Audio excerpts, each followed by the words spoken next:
Guess who's Blizzak, man? Salute to everyone in the building. Welcome to another Falcon Blizzak live stream. As usual, please press a 1 just to confirm that the sound is good so we can streamline this process. You know the deal. Okay, another Tuesday, another Falcon Blizzak live stream. So, assuming the sound is good, let me cut to the chase with regards to this topic, because I think this is one of those topics that, man. Okay, salute. We got Diego Harry in the building with the confirmation. Salute, bro. We got Sharian in the building. Salute, bro, with the confirmation. Perfect. Okay, let me jump into it. I won't labor for you too long. I know it's late. I'm gonna explain why I'm late in a sec. But since it's Valentine's Day, happy Valentine's Day, by the way. This was a very appropriate discussion to have. Because again, I think it's one of these discussions where a lot of us black guys shy away from. It's something that in many cases, people approach this topic in a very immature way. But it's a dirty job, but I might just be the man for it.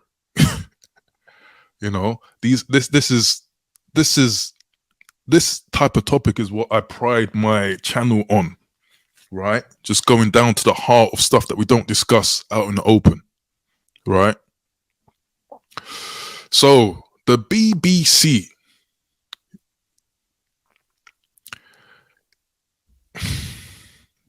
I can already imagine the immature giggles and the smirks, but hey, this is the stream tonight, so you have to deal with it, okay? The BBC, man, it's something that it seems black men are supposed to have, right?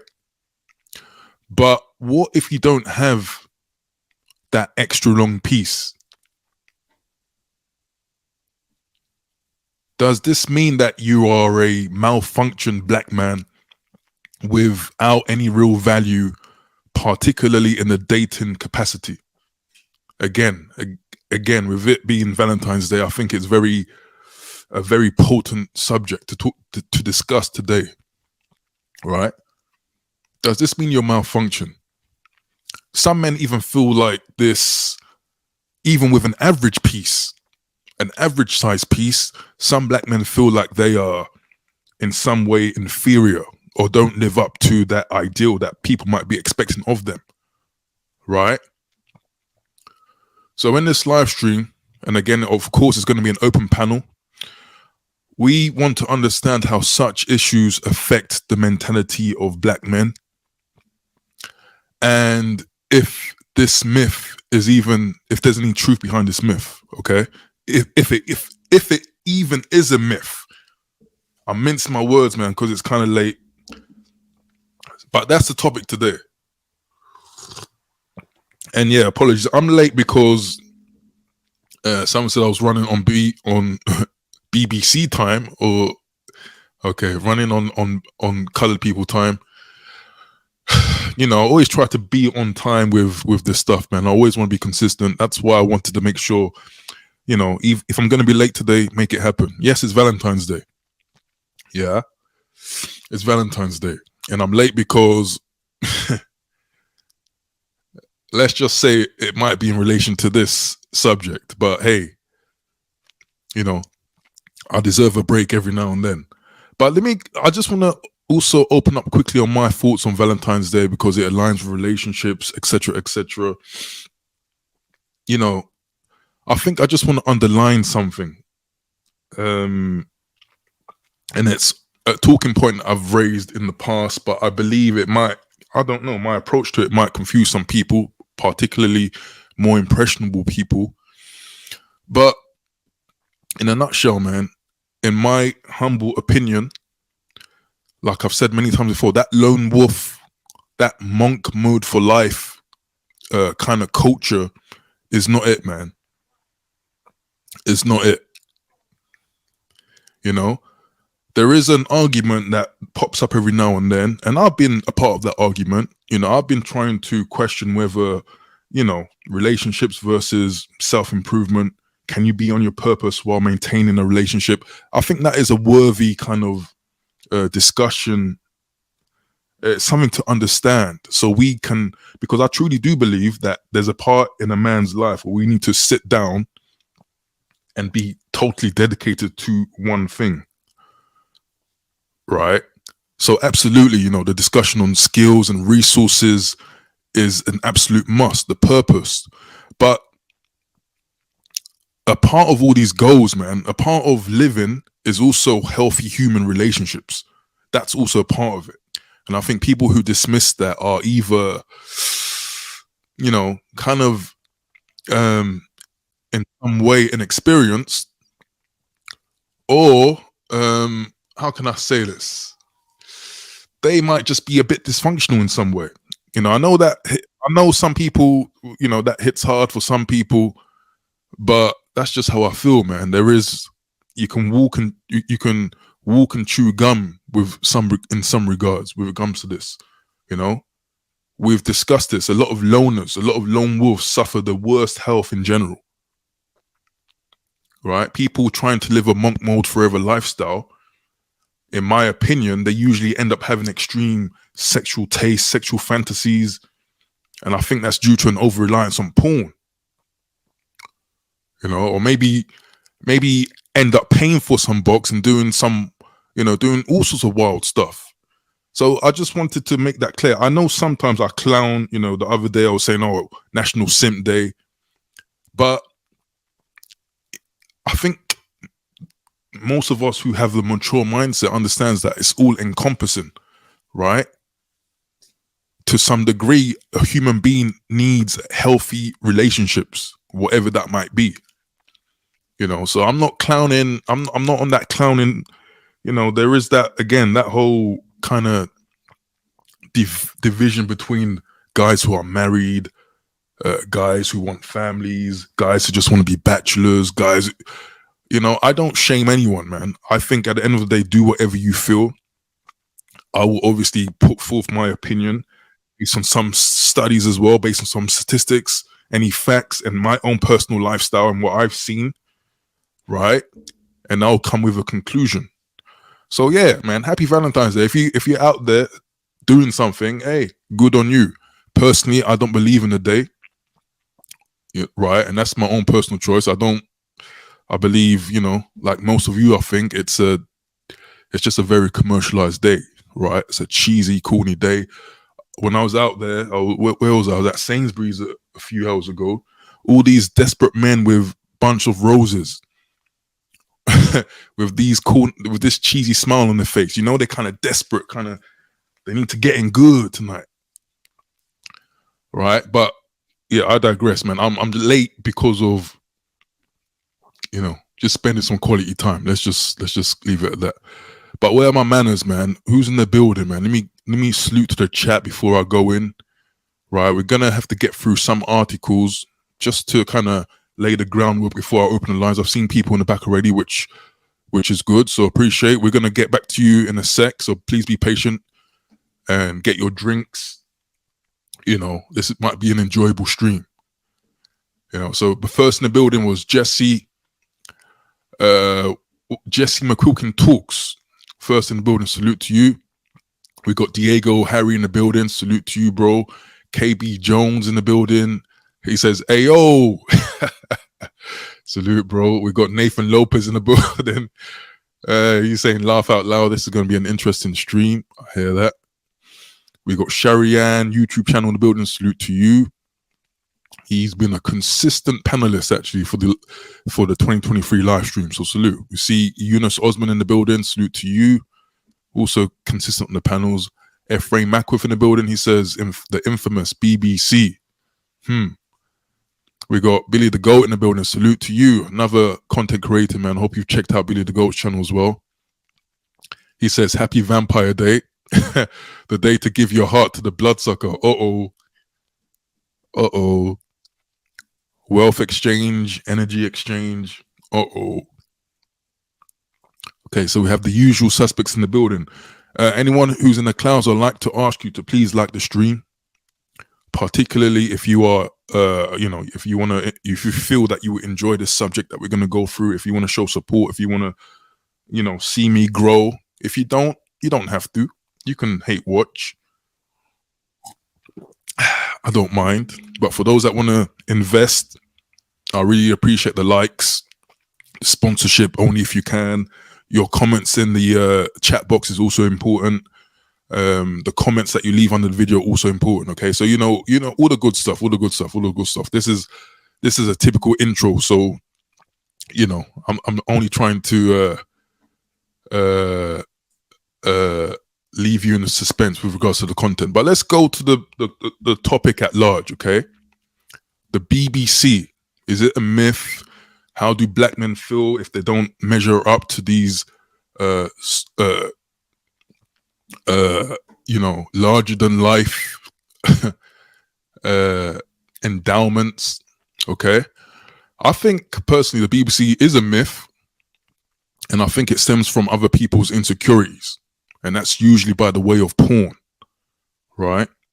We got those weird interracial and cuckold fantasies that are kind of prevalent, in my opinion, on the porn sites, and it has been for many years. But I think also there is a link to history, and I think a lot of this comes by way of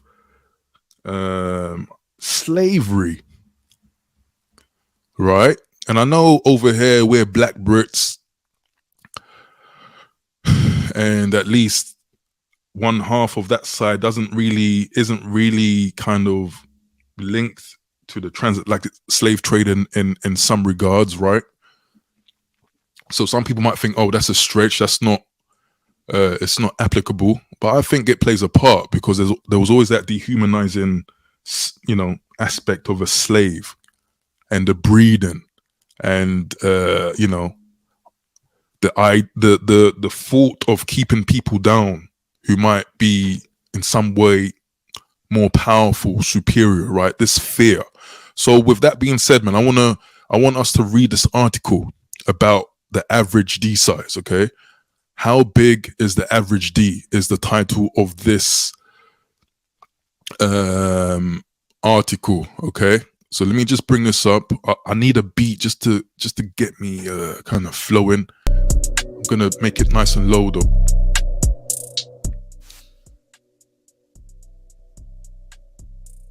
Okay, that's a nice. Let me present the screen. Let's go through this. I won't let you for you too long. I'm gonna keep it kind of short and snappy. Okay, so what do we have? Okay, how big is the average D? Okay, let's just hear the material. Let's hear what these people who study the D, do their little examinations on the D. Let's see what they say. If you've watched porn, you might have found yourself comparing your own penis to those you're seeing on screen. It's super important to remember that there's a reason those people are the ones who end up in the videos, and it's usually because their penises are much larger than average. In real life, the D comes in a much penises come in a much bigger variety. Oh, I thought I was trying to say something else. And just like everything else in the world, there are different people who are into all the different things on the spectrum. Some people like to, okay, this gets a bit graphic. We understand there's a variety, right? So what's the average D size? Firstly, you should know that people are notoriously bad at reporting their own size. So people are lying on these stats as well. A study by the Kinsey Institute in 1989 found that all of the participants who initially claimed an erect D length of 10 inches or more turned out to have a considerably smaller D length. One participant even claimed to have an 11-inch D, but it turned out to actually be a 6.5 inch when measured. Okay. The same study found that 30% of American men had the wrong idea about how long the average D is, with the majority believing it to be 8 to 12 inches long. Okay. Just for clarity, this seems to be a New Zealand website, so it's probably an article from down under, yeah?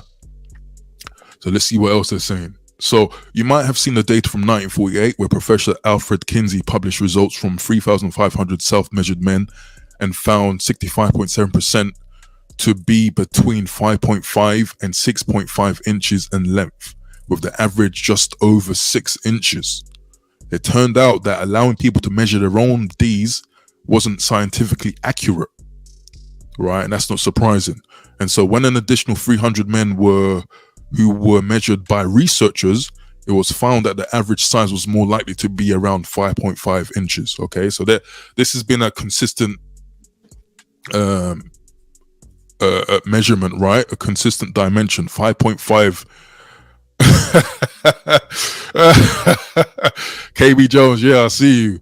And this is it's a sad thing. You know, there's so much ego involved with this issue, right? So even for research purposes, people might have been getting paid to just present truthful information, and they will lie about it. That's how deep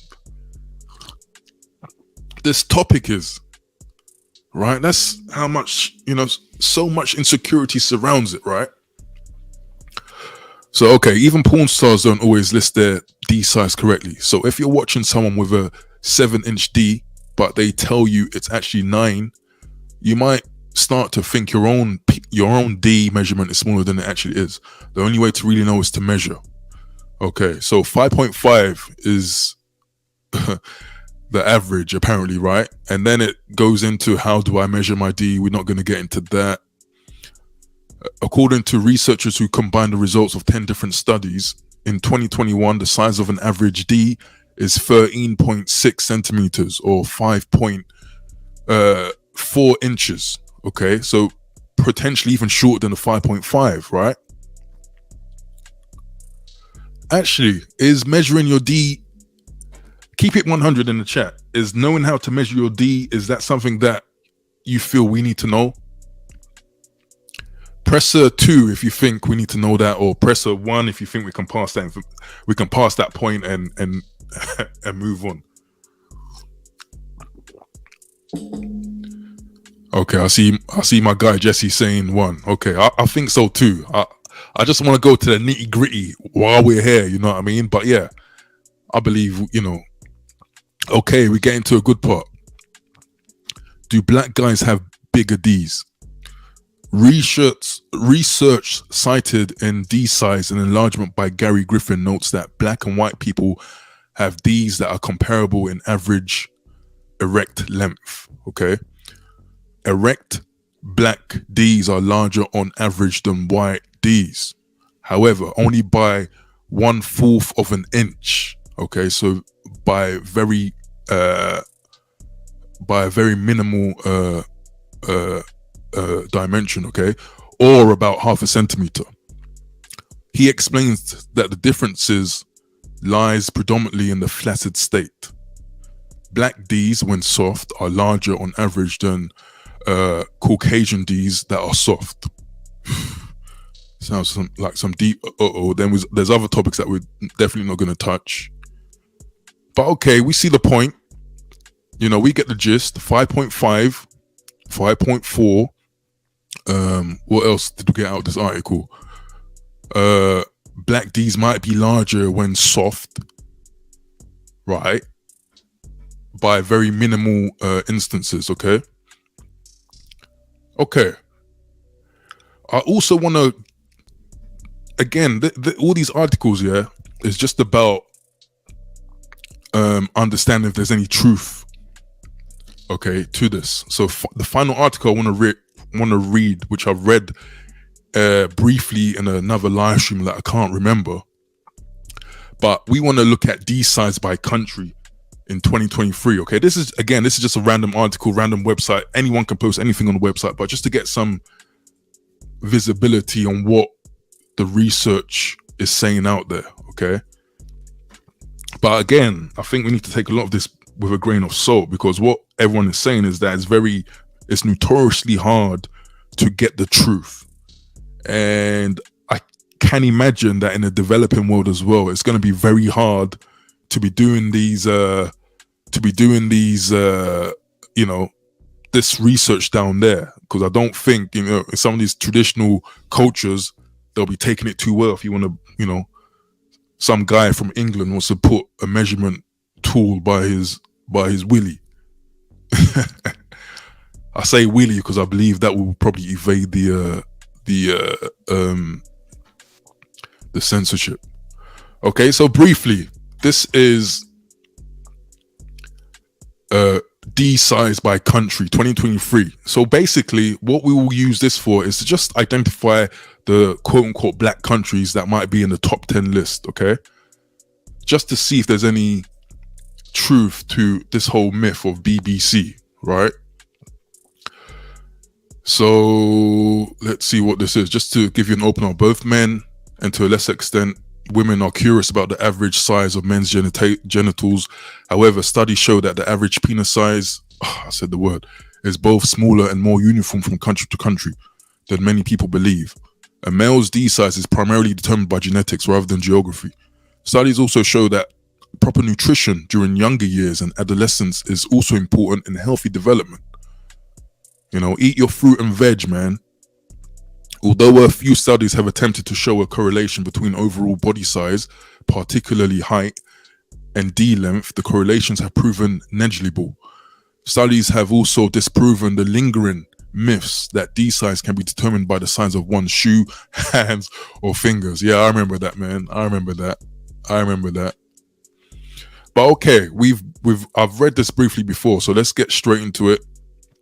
We kind of know where the smallest D size on average are, and they are all Asian countries. Okay, but then let's see the top 10 countries apparently with the largest erect D. Okay, and again, this is the conversation. Yeah, I know a lot of you guys might have a lot of pauses, a lot of sus, but hey, this is how it's gonna be, man. We need to man up on this, man.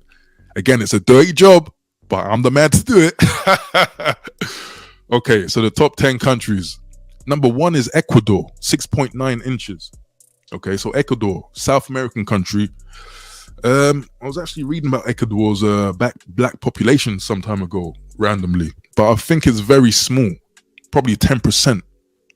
Okay, so Ecuador, I believe most are mixed European with native, the native people in South America, right? So that's Ecuador, number 1, apparently. Number 2 is Cameroon. Okay, so Cameroon, I think stereotypically we get that picture, West African country. But number 3 is Bolivia, again another South American one. Number 4, apparently Sudan, so a North African country, Northeast. Number 5 is Haiti, okay, Caribbean country. Okay, we kind of see something. Number 6, Senegal, right? So now we've got a lot of countries here. We've got a few countries here with West African, heritage or geography, right? Senegal. Then we got Gambia. We all know about Granbia, right? Where British women particularly are going for smashing tourism. Okay, check out my shorts if you haven't seen it on Granbia, right? Then 8, we got Netherlands, which, okay, known to be tall people, but like the article said, there was no real correlation between height and D size. 9, we got Cuba, okay, mixed / black Caribbean country. And 10, we got Zambia. Okay, so this is D size by country 2023. Okay, so we got a mix of African, Caribbean, and South American countries. So I just thought it will add something to this discussion. Let me shout out my boy Ifechi Michael, man, with the £2 super chat, man. I really appreciate that. He says, thank you for covering this. And yeah, I forgot to mention, man, in Self-Refinement City, our Discord, this was a discussion that just popped out of nowhere, right? So I implore you, man, if you haven't, check out the Discord, check out Self-Refinement City. It's going to be pinned down below after this live. If you want to find your way there, a lot of interesting discussions happening down there. So salute to Ifechi Michael. Okay. So, I mean, the links already in chat, but I'm going to quickly just briefly give my thoughts, okay? I'm not going to lay before you too long before I bring everyone on, okay? This is just me underlining what I think about this issue, the BBC myth, you know, how it pertains to black men, psychology, mentality, self-esteem. And these are my thoughts, man. I think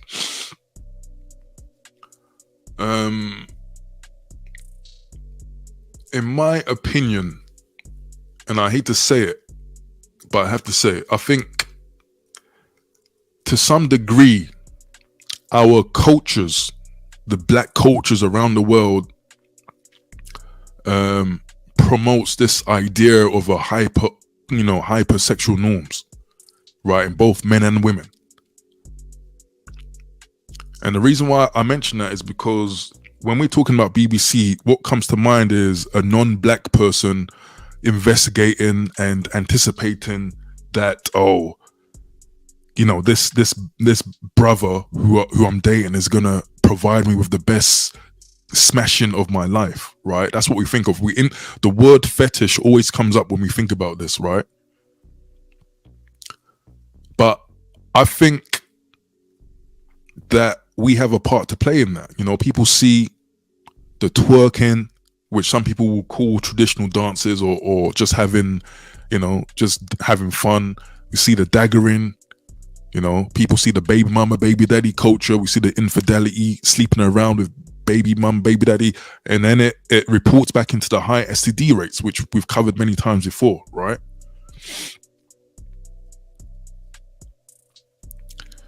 And this is why I've said it many times, and I say it knowing that, you know, some people in this kind of space might be annoyed with it. I say it, this is why I don't promote pump and dump. You know, this is why I steer away from things that maintain a stereotype of a black man placing great emphasis on sexual escapades, right? Like that is the most important thing in my mind, you know, to anything to do with pumps. You know, I know it's a contentious subject, how to deal with quote unquote modern women. You know, if you can, you know, if ideas of feminism have destroyed the notions of traditional relationships, sure, but you know, those are meaningful discussions which are currently being had, right? But I still believe, man, the superior position when it comes to any type of relationship with women is one that is, in my humble opinion, is a meaningful relationship. And that for me is something that revolves around common interest, communication, some respect, trust, right? The whole idea of just being around women just to smash, as black men, it's just not a good look. You know, and this is why back in the day, back in my older videos, I'm always discussing ideas of de-discipline. Was the P really worth it? You know, notions of delayed gratification that I think a lot of us, as it seems in the mainstream, a lot of us don't think about it. And talking about the mainstream, again, we've got music, for example, quote unquote black music, where people proudly boast about smashing other people's girls, right? Mr. Steal Your Girl. You know, I believe Diego brought that up. Mr. Steal Your Girl. You know, these kind of slick, pretty boy, sexualized movements, right? That really is just a destructive way of being. So I guess what I'm trying to say is that a lot of this BBC myth, we lean into it. A lot of black guys lean into it. A lot of black men play into the role. Right? And I think those guys typically have, you know, it's really low self-esteem. You know, when men feel like they have nothing else to offer but smashing. You know what I mean? And I just think that that at the end of it, and I've spoken about this very openly, I think, you know, my experiences with being casual, being out there in the bars, in the streets. At the end of it, man, there's something happens where it either gets old or you just feel very hollow. You know, it's something that can really affect your mentality, leading with sexual innuendo and with D. You know, so what I find is that, like, you know, people might want to throw fetish, oh, the non-black women looking for BBC, but I think, to be honest, man, a lot of girls, a lot of women get, you know, this gets old to them. You know, I can understand, okay, some sort of 18 to 21-year-old in uni who wants to experiment and try new things and do all of this, like, daring stuff, but a lot of women get very, you know, this stuff gets very old to them from my experience. You know, after a while of all that smashing and all that sex talk, it's like, what are we doing? You know, can we work together? Can we build some type of lifestyle together? Can we build a family? Can we build a home?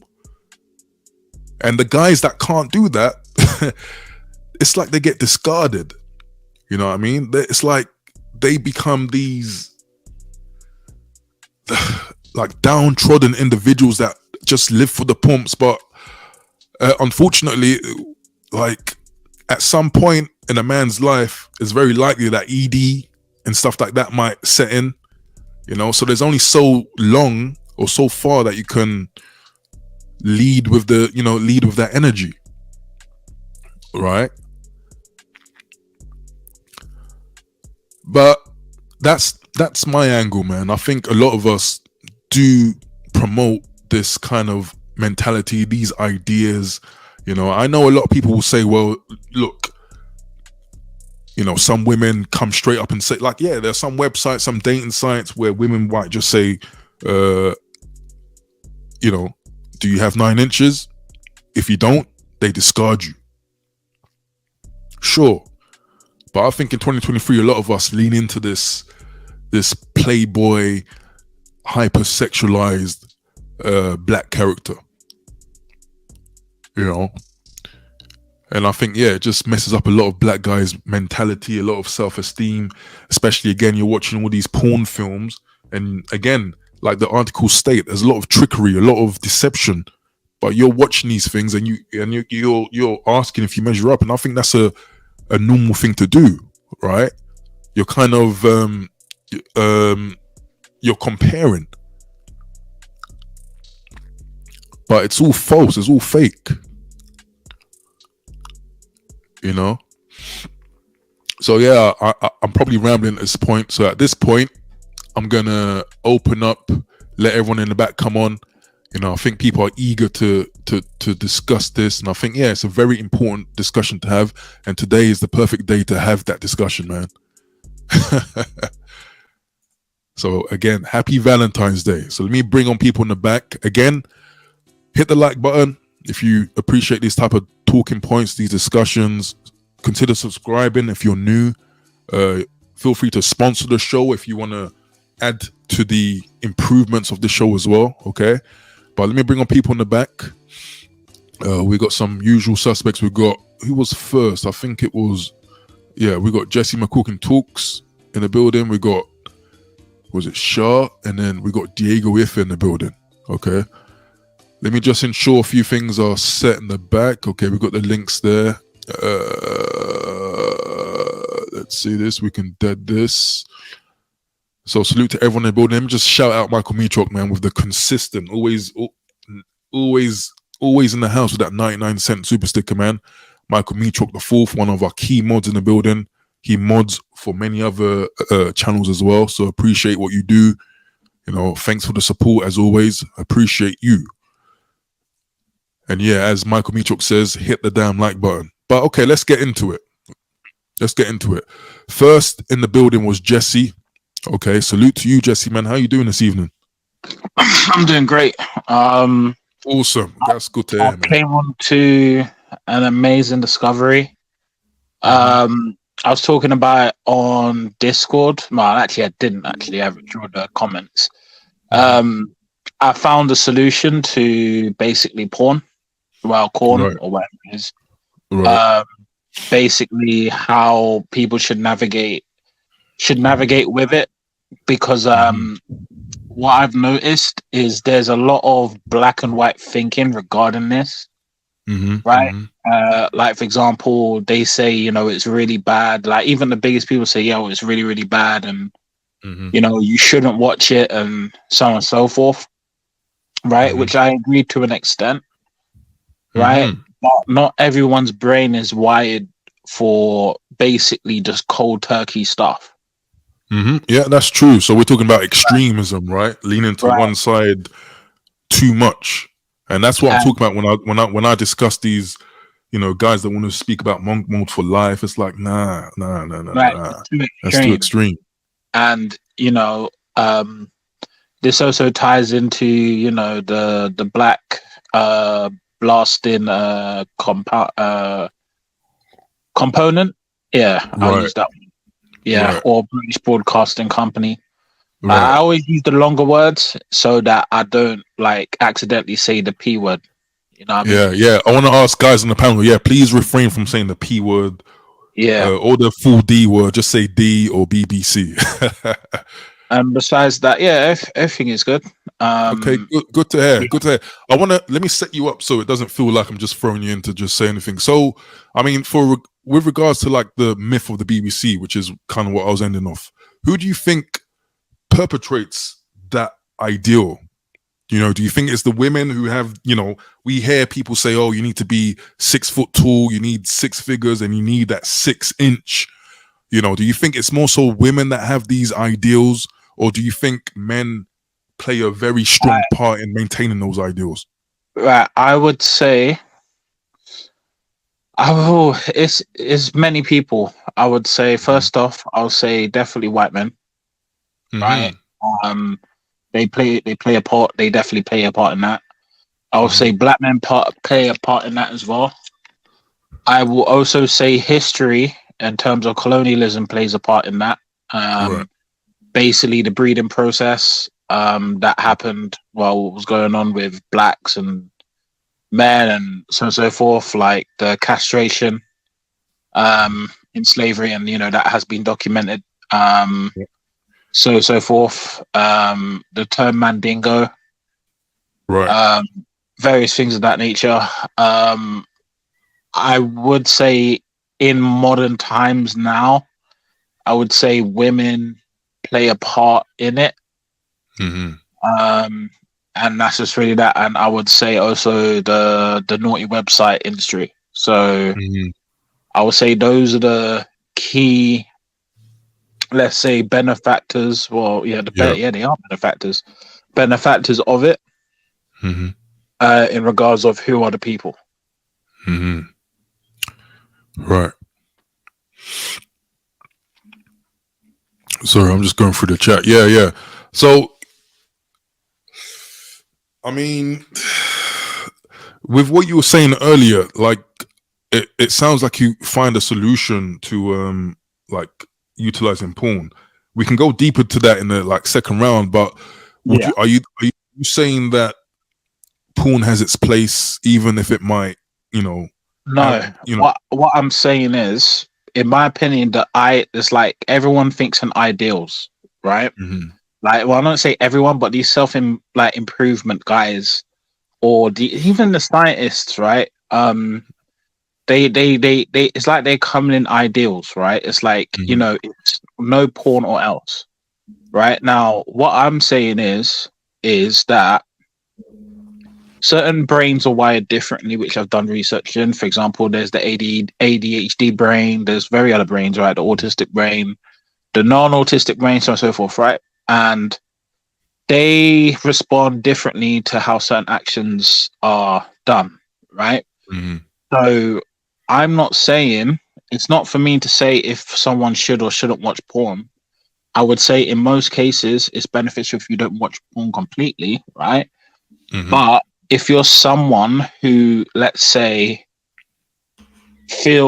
whose brain isn't, let's say, wired to do it, because you know, it's the same thing with the NoFap movement as well. Another extreme where it's like it's not realistic, right? Right.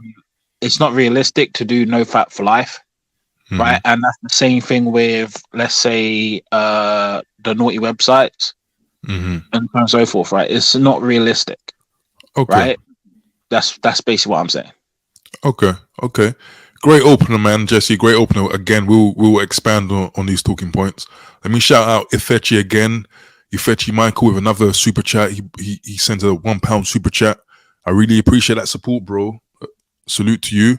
And like we said, feel free anytime to jump on, man. Like, let me say this to anyone who feels kind of, who refrains from jumping on the panel for many reasons. I would say if if a topic is really, kind of in your heart and your spirit, man, jump on and express it. You know, even if you might be a bit shy, nervous, bit by bit, you will just realize you'll get the hang of it, and you might just enjoy it. So don't refrain from jumping on if it's a pressing matter that you feel like we should discuss. Right, I'm not saying that's Ifechi, but just to anyone in general. But Ifechi, salute to you. Appreciate the super chat. Okay, next in the building. Who was next in the building? Out of Diego and Shaw. I missed that.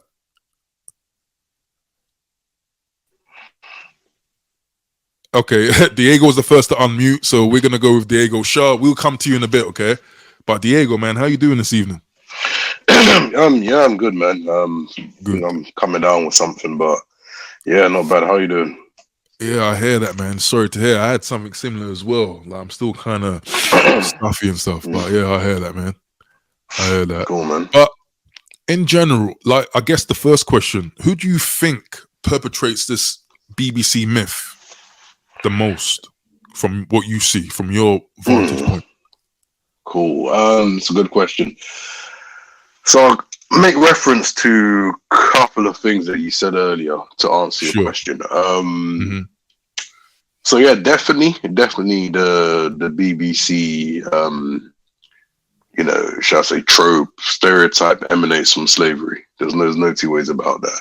Right. What has happened is that obviously it was more of like an American derived kind of stereotype. Globalization's pushed it out. So obviously us lot who obviously are not, ADOS, generational Black Americans, we have also kind of had that kind of project onto us too.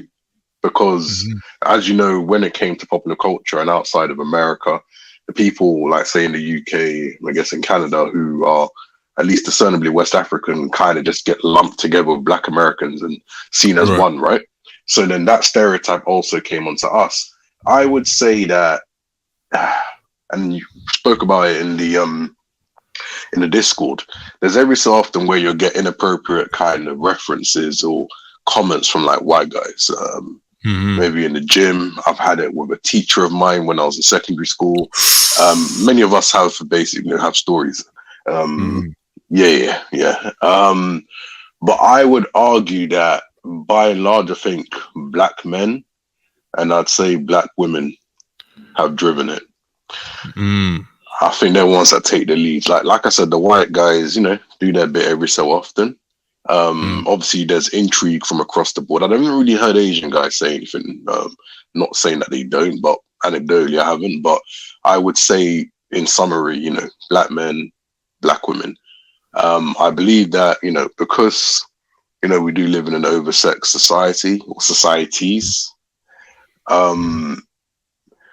I would say, and also the fact that gynocracy has pervaded the Black world. So obviously, everybody knows from popular culture and stuff, America has its gynocracy. Obviously, the UK, generational gap. A lot of people here have adopted those kind of like dynamics, and even parts of it on the continent. And so, what it is, it's about pleasing women.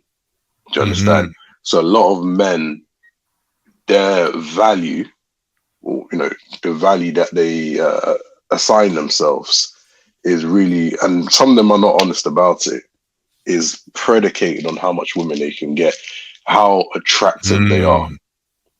And you can do it across the board, whether it's that guy that works hard, gets himself a good job, is well groomed, may even become an influencer, telling men how to get women. He's very well polished, you get my point, right? His whole lifestyle, he will take into account his diet to make sure that his nut is palatable for women. There's some guys. You know what? Really, oh my god! Yeah. I had this epiphany some time ago. Yesterday, some years ago, actually. I was just chilling on my balcony on where I used to live. The balcony, there was a road right in front of it, and I was just chilling. Yeah. And every so often, I can see people in their cars, and I just saw this one black dude, man, like shirt button kind of down in a kind of convertible, big chain, glasses. Sweating and I was just thinking, damn, please don't be doing all this just to appease a woman. Do you know what I mean? It just feels like yes, some men are just designed for that act, just to please women. So their whole lifestyle is contorted to please women. Bro, lease a car, get the jewelry. I got a car on my wrist, and you're like, guy. I'm telling you, like there's guys that have shot women. Sorry, there's guys that have shot other guys because they wanted to impress a woman. Guys that have shanked other guys. This happened here, and it's obviously, I'm sure there's American guys that will attest to it happening across the pond. So guys will end up doing time just to please or impress a woman.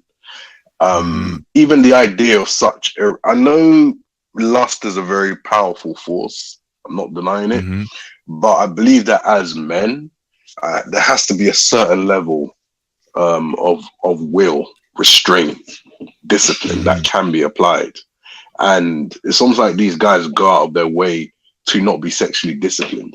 They become disciplined in maintaining, their appeal.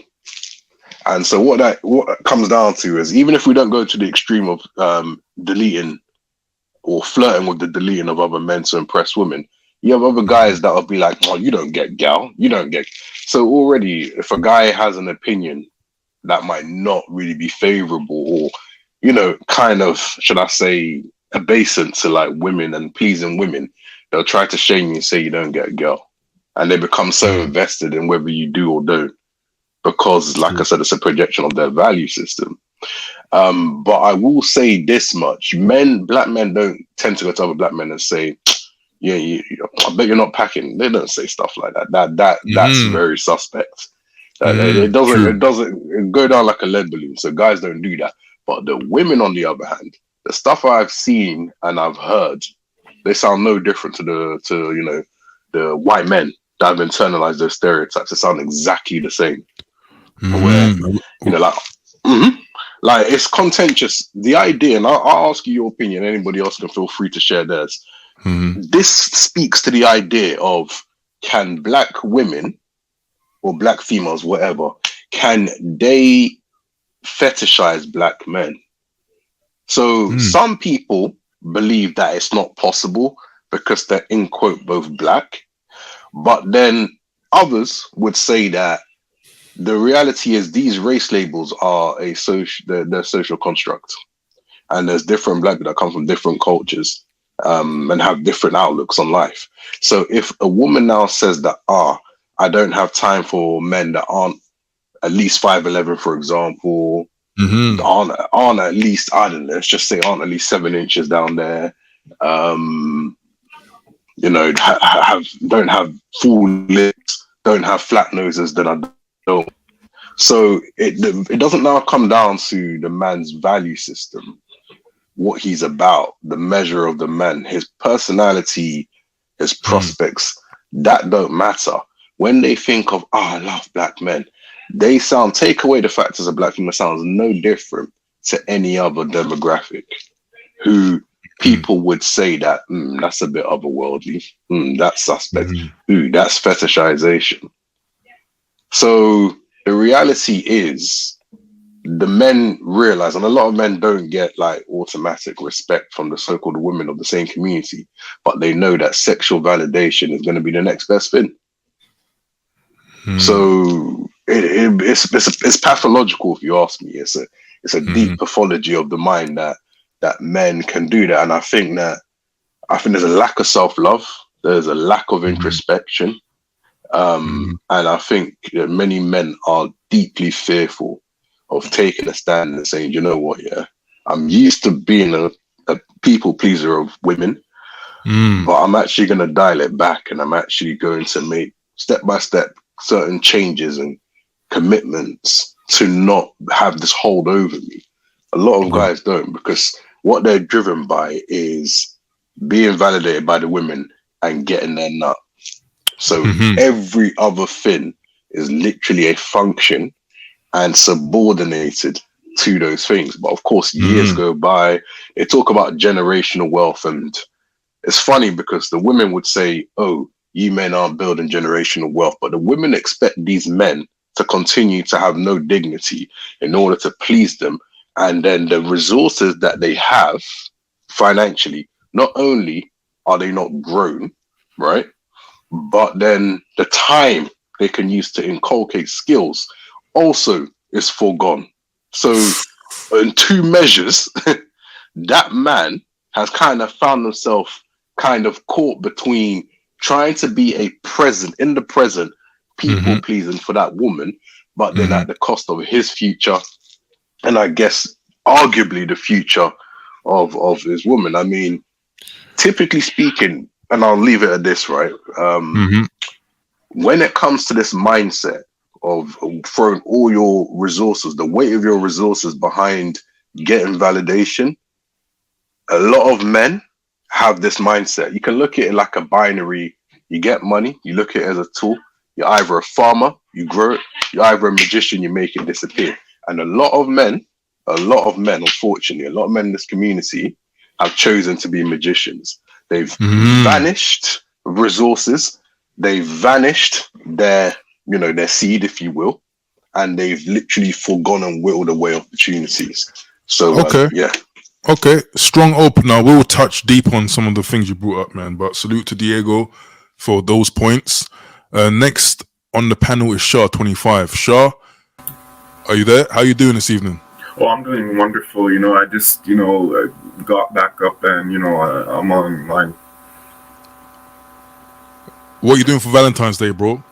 I don't really go into that, because look at the situation we're all in. But, I'm not going to lie. I was laughing and, kind of disgusted by the topic of this, like BBC and everything. It's like, it's kind of intriguing, Okay. Let me set up for you. Do you believe,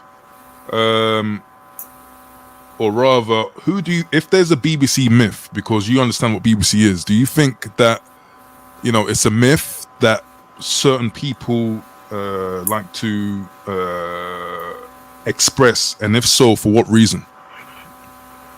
They like to, express, their fetishization of, sex and, lust for women. And, that's what, the topic is about, because a lot of men nowadays just be making a lot of these relationship videos and a lot of these channels. And that's one thing I noticed about, like, the algorithm when it pertains to talking about, who your girlfriend is, who your boyfriend is. It just goes up, and it shouldn't be that way, because a lot of people are just not qualified to, say certain things pertaining to a subject, but when you first said BBC, there two things came to my mind.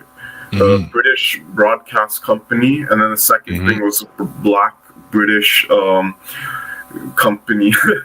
It's just a joke, but yeah. Okay.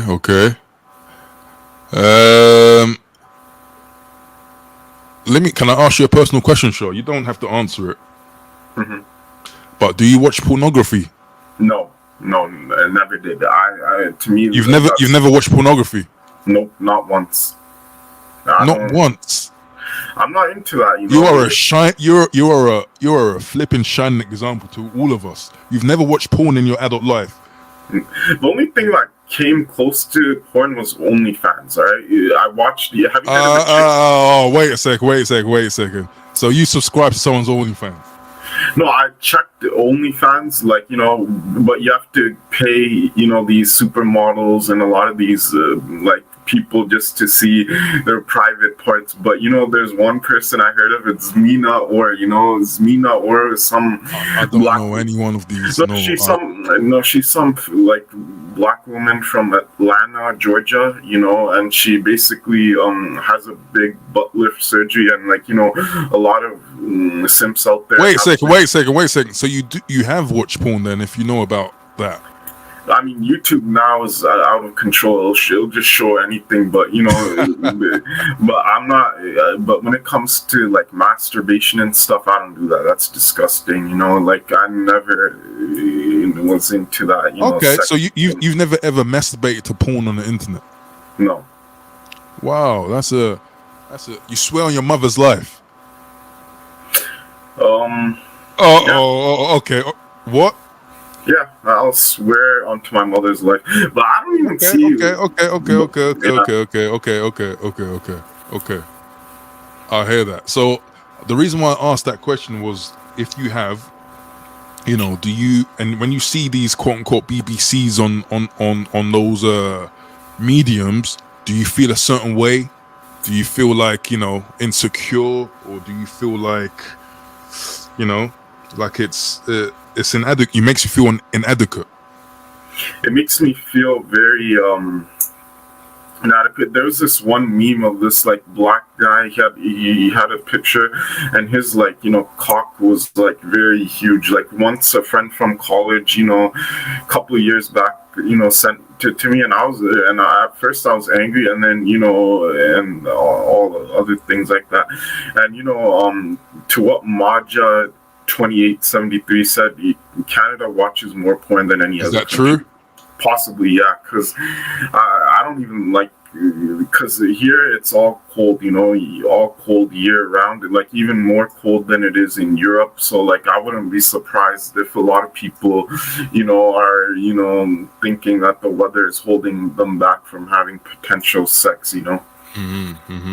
Okay. Wait, Falcon, I want to ask you this. Have you ever heard... One second, brother. This was like an opener, so you can ask the questions in the second round, yeah? So let's go into the second round where it's more of a discussion, yeah? But I appreciate your input. Like, salute to you, Sha25. I'm going to mute you now because I can still hear that machine in the back, okay? Yeah, but technical issues in the... No worries. But when you want to chat, just unmute and then I'll put you in, okay? Mm-hmm. All right, cool. Okay, salute. So that's the opening round, man. In this second round, you know how it is. It's more of an open discussion. Jump in when you feel we need to, but we need to get down to the beans and toast of this issue, man. So I want to ask in general, and just keep it 100. And by the way, we're 1 hour into the stream, so please do hit the like, show support, comment your thoughts, support. Donate if you can. It's not mandatory, of course, only if you can. But, if you want to show signs of support, these are the things you can do. But I want to ask the panel this. Is there any kind of benefits of having that stigma associated with us as black men, in terms of having, people anticipating and expecting BBC, or maybe seeing black men as very virile, very good sexual pleasers, at least on the first instance? So it might be a case where you're on some dating app, right, and simply because you're black, you're seen in a favorable light compared to other people. Is there any benefits to having that association with with BBC? Yeah, I could answer that. Sure. Based off my experiences, I would say it depends. All right, so let me put it this way: for a long-term relationship, I will say no. Mm-hmm. For a short-term fling or casual sex, yes. Right, and the reason why I say this is, in a long-term relationship, when you have this stigma, because in one of my relationships, I had this problem, right? Was that basically there was this sort of pressure being placed on you, right? Mhm. Because of this stigmatization or this fetishization of a black man, right? And that leads to basically potential, not always the case, performance anxiety, right? Right, right. Because you've basically been elevated or been put on a pedestal for your so-called sexual prowess that hasn't even been displayed yet, Mhm. right? True. So that's another aspect you got to take into consideration. Then, in the short term and the long term, the reason why it's not beneficial is because of this fetishization of black men and the BBC and so forth, right? Mhm. What happens is that you are basically seen as just a short-term fling Mhm. if they have that type of mindset. You're basically that toy, right? Mhm. That is basically you're basically a walking component, right? So Mhm. that's why it's not beneficial in the long term, right? Those are two examples that based off my experience, that Mhm. yeah, that could be an issue. Now, if you're more of this short term fling guy, right, or you're more in a phase of having casual sex, then Mhm. it could be beneficial of getting your foot in the door, right? Right. But obviously, you've got to have other qualities to be attractive in the first place, right? Mhm. So in a way, it kind of is beneficial depending on what type of relationship that you want. Mhm. 100. That's right. And Diego will be back with sorry, us in a sec. Sorry. Were you still going on? Just yeah, and don't forget about the solution that I was, because you said second round. So you wanna? Okay, let me ask Shah that question. Then we'll come back to that solution. yeah, Okay. yeah. Let me see. Diego's away for a sec, but Shah 25. Do you think there's some benefit to being labelled as having a BBC on the first instance? Yes, because a lot of women, when they see that, they just think, this man has more like, masculinity in him restored, Mm-hmm. where he can just plant seeds of woman and, have that. But at the same time, I'm not that type of dude, and I'm not that type of dude that be talking about it. There's a lot of other people. I don't know if you heard of one guy. His name is Storm Monroe. He's the one that brags about a lot his dick size and a lot of these celebrity, gossips within, the Black American community in the USA. Like he talks a lot about that sort of gossip, Mm-hmm.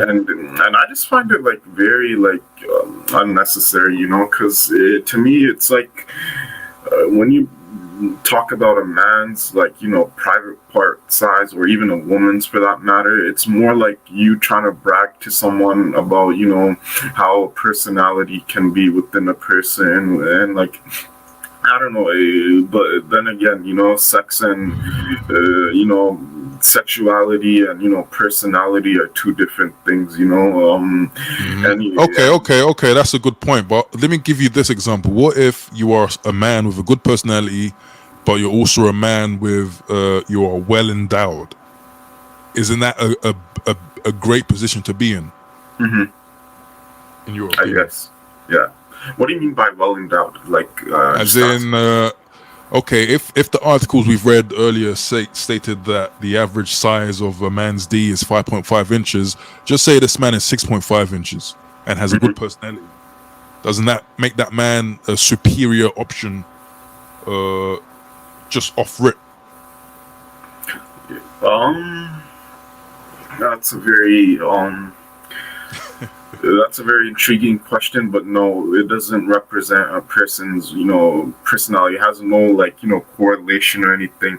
And that's one thing I have to say is that like, people are so like, especially a lot of younger folks nowadays, I'll say Mm-hmm. probably between the ages of, 13 all the way to like, 25. Like a lot of people now, they just have it out of control when it pertains to sex and what they're watching on social media, you know, because I see it all the time nowadays. A lot of, you know, young cats be, you know, doing a lot of this like stupid things, especially a lot of these young rappers, black rappers, like, you know, NBA young boy, you know, he's a good example of a man that's like my age, but he's from Louisiana, you know, in the southern part of the United States.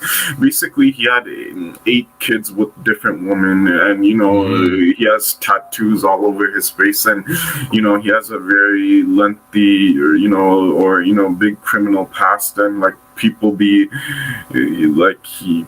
promoting his music and stuff like that, which is not good. You know, people need to start understanding the dilemma, if you know what I mean by that. Right. So you think it's more of a cultural issue? Yes, and not to mention, it's not really a cultural issue per se. It's just like, you know, people are so out of touch nowadays with the reality. Like, people think that, you know, having, you know, cryptocurrency will actually save them from, like, you know, working a job. Okay, brother Shaw, you might be veering off again off the road with, you know. So I know sometimes I can go a bit off topic. Is that's that okay? I've learned to deal with you, man. It's okay. I appreciate that, because sometimes you veer off, and then sometimes you bring in some golden nuggets that you didn't think about. So it's all good. But I'm coming to UK soon, because like soon I just okay, brother Shaw. Yeah, you're veering off again. But yeah. What did you mean? Sorry, I cut you off. What is that relevant? You're coming to the UK for? I'm coming to UK just to start fresh all again, and you know, assimilate. Yeah, basically, because I definitely made a mistake, you know, and I don't want to even talk about it. It has nothing to do with anyone on this panel. Okay. It's just that. Okay. Let me let you know, and let me let people know in the chat know. In the future, we're gonna do. I mean, someone might steal the idea. That's fine, but I'm gonna do a stream where we're basically comparing the US to the UK in terms of economics, living standards, and all of that. So that might be a good point to bring up what you wanted to talk about. Yeah, Falcon, I know you did a video on the Black Caribbean culture versus a Black African culture in the UK, but you should do another series of Black British versus Black American culture. You know, another like live stream series. Okay. Yeah. I appreciate that. I appreciate that. I might look into that. Okay, peace. Yeah. I'm gonna mute you again. Okay, because of the noise. But cool. Okay, so let's go into the porn aspect, man, because I think a lot of these ideas come from, at least in the modern, in this instance, it comes from pornography, right? And I think some people mentioned that a lot of this myth is also brought up by white guys, right? And I think, unfortunately, you may have or may have not been aware of the whole cuckoldry, you know, this culture of what seems like, you know, white couples who would like to invite a black male, and the white man is basically wanting to see his white partner be basically smashed by this black man, right? So I think we need to go into the porn aspect. If porn drives this whole idea, and I think Jesse wanted to talk about if porn has a use, you know, and how we can balance the use of porn. If porn, all by itself is not a bad thing, right? So I think with this we can start with Jesse with regards to the solution to porn, or I think it might be porn addiction, or how to use it. It's really addiction, right? Okay, what's your solution that you think we so use? I'm gonna make this clear before I start, right? First off, everyone's brain is wired differently, right? So going cold turkey in some cases doesn't always work for everyone, right? But if you look at these self-help gurus, some of these even scientists or even neuroscientists, they say, you know, you've got to quit completely. Now, in an ideal world, yes, quitting porn is beneficial, right? Now, the issue that we come against is these people where there are people out in this world whose brains are not wired for cold turkey, right? There's some people who have an addiction, but sometimes need to live with that addiction instead of just cut it out completely, right? For example, there was a time where I was addicted to video games, right? At a very young age, right? This was when I was at school. But I found ways to regulate video games to a point where it's not affecting my life or detrimentally affecting me physically or mentally, right? So you found the balance. Right. It's about balance, right? Keyword balance, right? Now, again, if it was in an ideal world, I would say, yeah, quit all porn together if you can. But that's not going to be always the case. So here's pretty much the solution, right? First off, there's a few things that you're going to have to do, which we should be doing anyway, right? Which is go into the gym, which is weight training and cardiovascular exercise, right? Now, the reason why I say this, because I go to the gym myself and I've gone to the gym for many years, is that what people don't actually realize about the gym, they think of the physical aspect of what the gym does. Now, the mental aspect of what weight training and cardiovascular does for the brain is absolutely amazing based off the research I found, right? It increases dopamine, right? Increases dopamine in the brain, right? And that's the healthy, I would say more dopamine, a healthier version of dopamine, right? Weight training increase, and I'm talking about specifically, this is porn, let's say naughty website. Yeah, Pacific, right? Weight training increases testosterone, and it also increases the dopamine in the brain and also improves the wiring in the brain if you have things like ADHD or if you're prone to addiction, right? So you've got that going on, right? So you're basically flooding your brain with endorphins, right? Endorphins, dopamine, all that good stuff, right? A lot of very good hormones. Now, what you want to do is you've probably finished it, right? You finish your weights, you finish your cardio, right? And you really want to do a full body compound movement type of training in the gym, right? Because that excretes the most testosterone and dopamine, right? Okay. I mean, to be fair, I think, yeah, people will say that, yeah, the gym. I think people have heard the gym being a solution to addiction, but it's like gym is only one part of it. Yeah, I haven't really finished, but yeah, go on. No, I was just saying that, some people will hear that and think, gym, okay, that won't, you know what I mean? That the addiction is so strong, it can't, it can affect it for sure, but I mean, like you said, there is a solution. There is a solution in kind of living with the negative thing that we're trying to evade. Right. Now, I'm not saying that really it's just any type of resistance exercise or cardio, right? Now, preferably gym, right? Weight training, but you could use other forms like calisthenics and so forth, right? So you got your dopamine, you got your testosterone, so on and so forth, right? Now, after that activity that you've done, right, and you only need to do this about 2 times a week, right?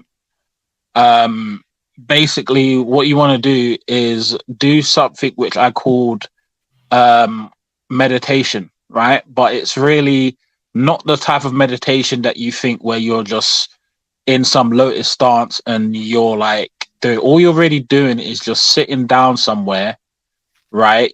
You can even play music wherever and just chill, right? And just focus on one spot that you're looking at, and your body naturally wants to relax after exercise, right? So what does that do? That increases even more dopamine, right? And actually gets your brain in a more healthier functioning. Now, what this does, right, which is backed by science, and I've done it myself, by the way, it actually reduces your urges and your compulsivity towards basically pornography. Now, what you want to do is, say, for example, you're going to bed, right? you go into bed and so on and so forth, right? You want to remove your computer or whatever device that you are basically watching and basically put it downstairs, right? So, okay. So, you're basically, is this advice to quit or to reduce porn No, use? to reduce. Now, that's to reduce, right? Now, the minimum I would say is try, and if you can, so this is to reduce it. This is the reducing sector, right? Mm-hmm. So we're looking at what you want to ideally do is try and avoid it for 5 days. That's all you're asking for, 5 days, right? Mm-hmm. Not 90 days, 5 days, right? And this is just a theory, by the way. I've tested it. I've asked other people to try it, and they're basically saying, yeah, this shit actually kind of works, right? Now, the next 2 days you are gonna watch porn, or or it's optional. In my opinion, you don't want to, obviously, right? But if you want to live with porn, right, what you want to do is you will first want whatever device you are watching, right? Whatever device you're watching on, you want to time the amount of time you're consuming it. If you're doing a PMOing or without PMOing, right?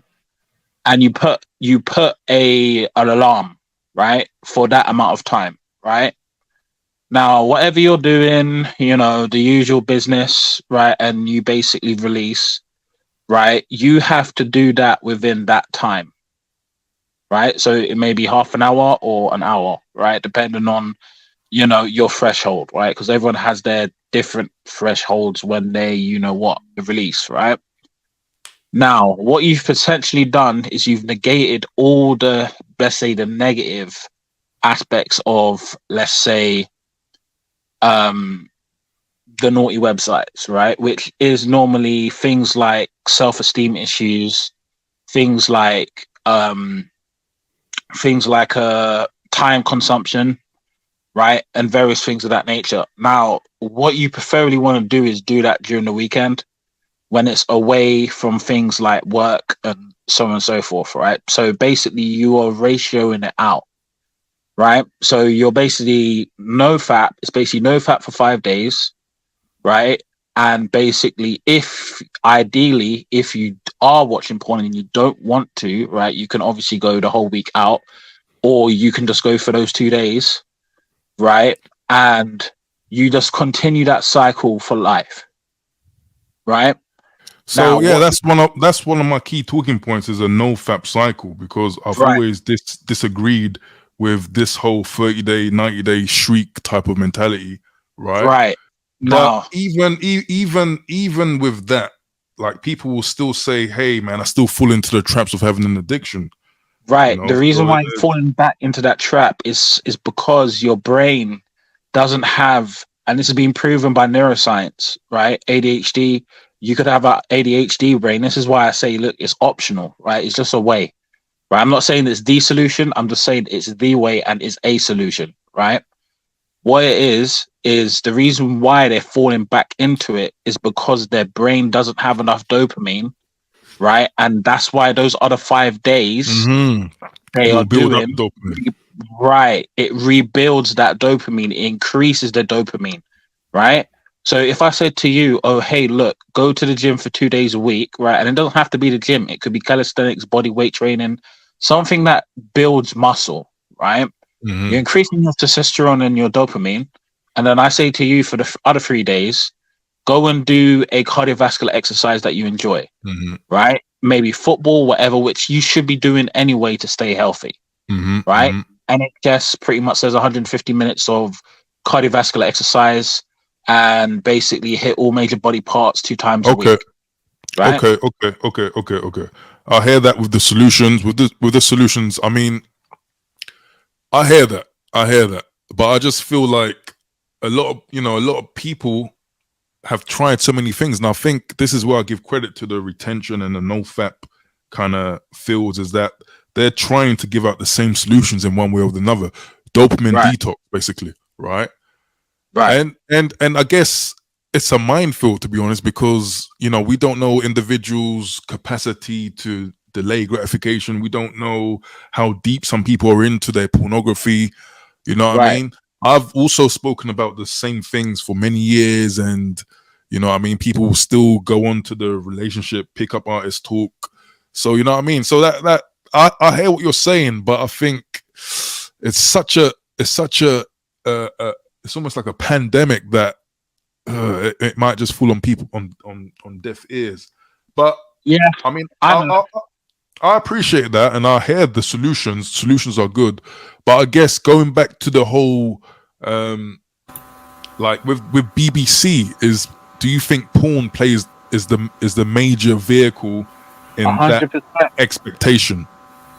100%. And this is another reason why, right? This is why another reason why, you know, the solution that I basically brought out actually in a way helps with that, because less people away from the screens, right? If there's less people away from the screens, less let's say less black men being viewed as basically these type of people. Like, for in the end of the day, they could produce it, but if people are not watching it, then you know. Okay, I will. What about people who might not be engrossed in porn, right, but still have these fantasies of and expectations and seeing, you know, thinking that a black man will have a BBC, and you know, we spoke about the cuckold kind of industry where, you know, people are bringing in outer entities into the relationship. So they might not have a porn addiction, but there is still like this figment of their imagination that expects black men to come with, or you know, these kind of ideas of a black man. Sure, I know you've unmuted. Did you want to jump in? Yeah, he's totally right. You know, like Jesse said, my mom said the similar thing. You know, she said that, you know, you should always remove, you know, your computer, your TV away from, you know, your bedroom, you know, where you sleep, and go. But what about your mobile phone? Yeah, that too. But for some reason now, I just, you know, put my deleted, you know, all my social media on my smartphone, and I took away all the data from it and put my phone out of service right now, and I'm soon thinking of using a flip phone instead, because a flip phone is actually much better using, you know, they actually do sell flip phones, and I bought one myself, and I have and I may consider using it, because that way it'll consume, you know, less time whenever you go out in social places, you know, when you're interacting. I guess to the core of what I'm getting at is that, are those things just a temporary mask that is, you know, does it really have a critical effect on a deep addiction such as pornography? What? To, you know, to put your phone downstairs away from your, like, all of these kind of steps to, like, is that really effective in this age? Well, you're gonna need your cell phone and things like that, but I'm glad I threw away the Android smartphone I used, you know, because when I used that big 6-inch smartphone, it didn't fit my pockets or anything, so I just, you know, deleted every single. I'm curious why you added the dimension of the phone. You called it a 6-inch. Because that's where it all starts, you know. That's where the guys would start searching up how their ex-girlfriend is doing on, you know, right, okay, yeah, and then they would just stalk them and, you know, do a lot of this crazy things, you know, just for attention. And I'm not gonna say it, but I found out a certain celebrity, where he lives and everything, but I'm like every single details, you know. But I'm not gonna go into that, you know, because I'm not that type of guy, you know. Jesus Christ, man. I mean, you sound like you've been knee deep into this stuff. Yeah. People be saying that there's like a lot of cyclops. Now, have you heard that now a lot of Chinese, they're building like these UFOs and these like balloons? Yeah, I don't want to. Yeah, we're veering away from the core of the topic now. With the, you know, I know what is happening, but we're not talking about that today. It's World War III. Okay. Yeah. Okay. Let's see if Diego's in the building. Once I'm gonna mute you, Sean, because of that sound effect. Diego, do you want to come in if you're in the building? I know he's been away. He might not be here yet. Okay. Bro, just can you give me a few more minutes? If that's okay. Yeah, If no it's not problem. No too worries. much No longer. worries. Okay. Yeah, that's cool. Jess, did you wanna round off that part of the porn segment? Yeah. What I was gonna say as well is, like, when you said, like, if someone's very deep into it, right? Mhm. And also the phone, like, putting your phone downstairs. Mhm. Like, by itself, putting your phone downstairs is not the most effective if you, let's say, have that type of naughty website addiction. Mhm. But it can be beneficial if you're just dealing with other things. But, like, if someone's so deep into, let's say, that that issue, right, then obviously go and get professional help. But Right. regarding, like, the solution that I created, is actually built in to heal the brain. Like, the reason why most of these, like, most of these guys have, these addictions is really to do with how their brain is basically activated. It's all basically in the brain, right? And it has been proven that dopamine increases testosterone and so on and so forth, and regulating those systems are the very thing that actually reduces the effects of an addiction. And it's not just a naughty website addiction, it can be almost any other addiction.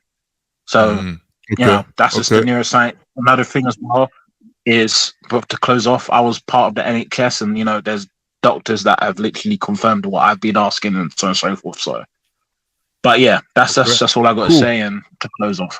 Cool. Yeah, I appreciate those pointers. I'm sure people in the audience appreciates those pointers. Okay, varying a little bit away. I want to ask this, man. If there is a stigma of black men being hypersexual and having these BBCs and being seen as just basically an instrument for sexual pleasure, how do we go about ending or getting rid of the stigma, this kind of idea? What can black men do to stop this? Sorry, go on. No, it's all on you. What do you think? Oh, sorry. I thought you were honest. What I think, but there's the problem, is media and basically sexual wellness, right? Meaning that basically, there has to be, like, mental health on sexuality, right? Like centers or mental health, sexual wellness. centers, right. So, like, mental support. Yeah. Because, and sometimes there needs to be re-education, like, same way, with racism and black people and stereotypes. Like, for example, there's times where, they talk about how black people are, let's say, they can't feel pain, there's stereotypes like that, or that type of thing needs to be put in, let's say, the sexual let's say category, regarding that, right? And that's how you, over time, it's not going to be a quick fix or rectify that problem, no pun intended, but that's just really how you sort that out, really. Media, another thing as well, is this is the problem with the black community in most cases, is that, again, because the black, in most cases, especially the Western black people, don't really have any power in the West. The black men or black woman's image could be used for any so-called agenda, right? And that essentially affects black sexuality, and through black sexuality, it can be manipulated to what others want it to be. Okay, so for example, right? I'll give you the setting. I'll give you the setting. So what you're saying, for example, if a solution to kind of end these stigmas is to, I guess, stop listening to the music where it's like, yeah, I'm gonna take your girl, I'm gonna do this and that. Even if we try to do that, the media is just so powerful that they will always have a black person on the screen, kind of basically displaying those behaviors like hypersexuality, Yeah. you know, like a R. Kelly type guy just making all these songs about, you know, that's like deep. an example, you know, you could watch like EastEnders, for instance. An example of that is there's an African guy that came down, like he came in EastEnders, didn't really have a major role in EastEnders, and basically he had let's say he had relations with this white woman, and basically he was a bum, and he basically just went to the gym, basically, and that was his storyline, and then he basically left EastEnders, right? There's even situations with Emmerdale, and you know, another thing as well is other races are noticing this, that sometimes black men are just used for a specific agenda, right? A sexual agenda, right? I had a friend of mine who's white, and he was noticing, why is it that in all these major soaps, especially British soaps, why is it black men that are just sexualized to a point where they have nothing else but sex, right? I've noticed that over the years. At first I thought, oh, it's just part of the show and so on and so forth. But if you look at, you know, I've looked at soaps over the years. When I was younger, I used to watch a lot of soaps with my mum and whatever, but I don't anymore. Yeah, that type of image is always seems to be displayed in other races. Like have told me, like white people have told me this. My friends who are of different cultures have noticed this as well. So a media basically plays a role in this, and that's why I say black people, what they need to start doing, right? Because here's what you gotta understand is the people who produce stuff are the ones that are in control. So they need to, if black people want to control their image in whatever said country, they need to create their own media, and it's got to be high quality, right? It's funny how you can look at any other culture, right, in the UK or even other countries, they have their own media, but black people don't in the West, right? Unless, and you know, people say, oh, what about black entertainment in America, right? That's not, I don't even think that's owned by black people, right? People talk about yeah, go on. Sorry to cut you. I'll argue this though. I would say that, yeah, what you are saying is right. You know, like control the media, therefore you can control what people see of you. You know, what they would think of you. But then we point out to events like the carnival, and that's something that, you know, we spoke about here, you know, in the summer. And even without kind of like media influence, it seems to be the party culture is one where it's like very sexual, you know. So again, I always say I take umbrage to the daggering, because I think that it's just a bad look. Anyone else from a quote unquote civilized society will look at that dancing style and just think, yeah, that is fucking, excuse my language, that is animalistic, and that is, you know, and it stands to reason that why there are high STT rates in that community, why there is all this antisocial, lack of delayed gratification type of behaviors in this society. So what I'm saying is that even if we did control the media, is it not likely that the media that we oh, sorry, can you hear me now? Yeah, you're clearer now, because for us, I apologize. So what I'm basically saying is that even if we did control the media, like, would the media that we put out there, would it still not be like this kind of over sexualized, like booty first, you know, muscles out and tricking? Won't it be that type of material anyway? And is it basically not a cultural issue? It is a cultural issue as well. Don't get it twisted. Like, yeah, the culture plays obviously a role in that.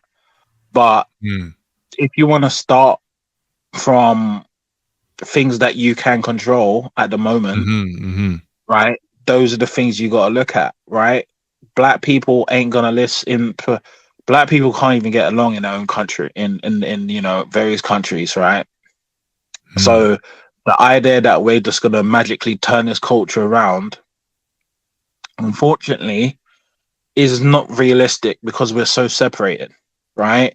like for example, recently, right, on a certain podcast, it was it was Africans versus Caribbeans, and it's like, it's it's gonna be very problematic, right? If there's to change, black people have got to be on the same page, and in my opinion, and based off what I have seen, that isn't going to be happening anytime soon.